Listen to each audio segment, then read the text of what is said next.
Hi, I'm Wendy Chung. I'm a clinical geneticist here at Columbia University. We've prepared the following video to explain something called secondary findings, which we sometimes identify in the process of a genetic test called exome sequencing. What I mean by secondary findings is that there's a list of conditions for which the laboratory will look to see if there might be a genetic risk factor for you or another family member in the process of also going through and doing exome sequencing. You'll be learning more about what these secondary findings are, what the implications are for you and for other family members, and ultimately you'll need to make a decision about whether or not you'd like to have these types of results returned to you. We hope you find this video informative, and certainly feel free to watch it again if you need to review the information again.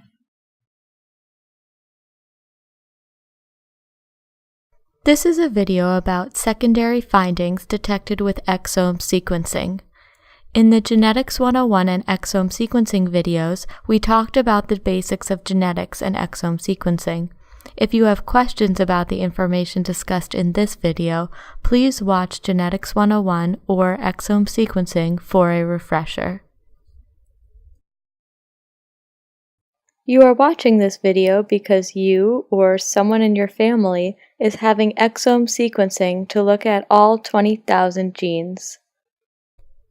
This testing is being done because you or your family member has a medical condition that we think may have a genetic cause, and we are doing exome sequencing to try to identify the causative genetic mutation.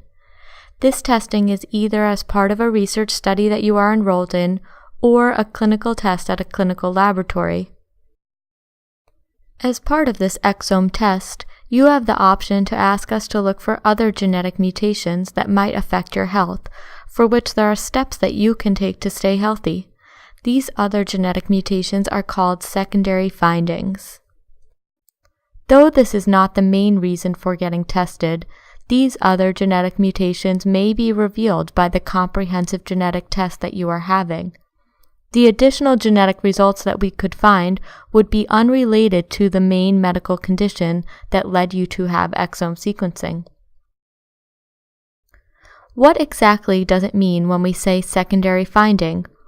One way to better understand what is meant by secondary findings is to think of an everyday example where you may have encountered this idea. One example of secondary findings in everyday life would be if you took your car in for an oil change, and while they are changing the oil, you ask them to look for other problems. If the mechanic found problems with your car other than the oil needing changing, these other findings would be secondary findings. Some of these issues might be very important for the car to work properly or for your safety.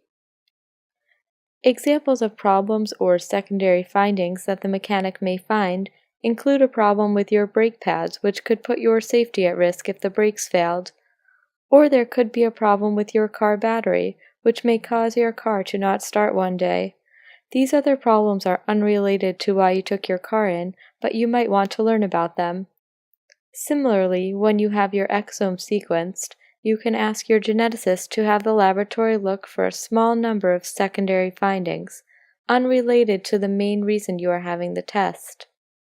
There are 57 genes, or 57 of these extra secondary genes, that we can look at to check for genetic mutations. These genes could provide us information about 24 different genetic diseases. The test allows us to look at all 57 genes, or none of them, but you are not able to pick and choose which you want to know about and which you do not. For instance, you can ask to have both the brakes and the battery checked, but you cannot have just one of them checked. What type of secondary genetic results could we find in your exome sequencing if we looked at these 57 genes? We could find a genetic mutation that affects you directly by increasing your risk to develop a genetic disease. That genetic mutation may also increase the chance that other family members could be at risk for a disease, including your children. Some of these diseases cause symptoms in children, some cause symptoms only in adults, and some can cause symptoms in either children or adults. Therefore, it is important for you to think about all of the people who might be affected by your decision. Genetic tests can tell us information not only about you, but also about your family.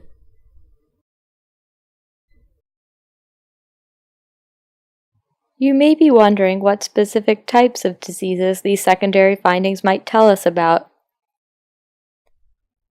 About half of the genes on the secondary finding list are for cancers, including breast cancer, ovarian cancer, thyroid cancer, and colon cancer.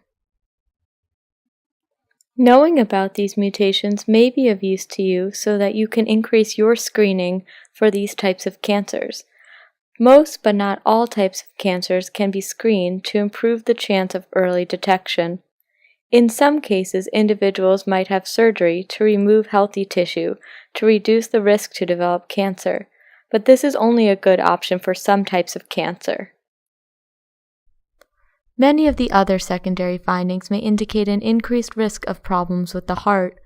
Some of these problems could rarely be fatal and associated with sudden, unexpected death.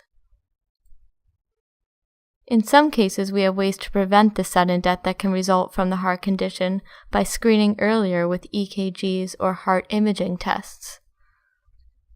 In some circumstances, we have treatments for the heart condition, but the disease may progress despite treatment, leading to heart failure.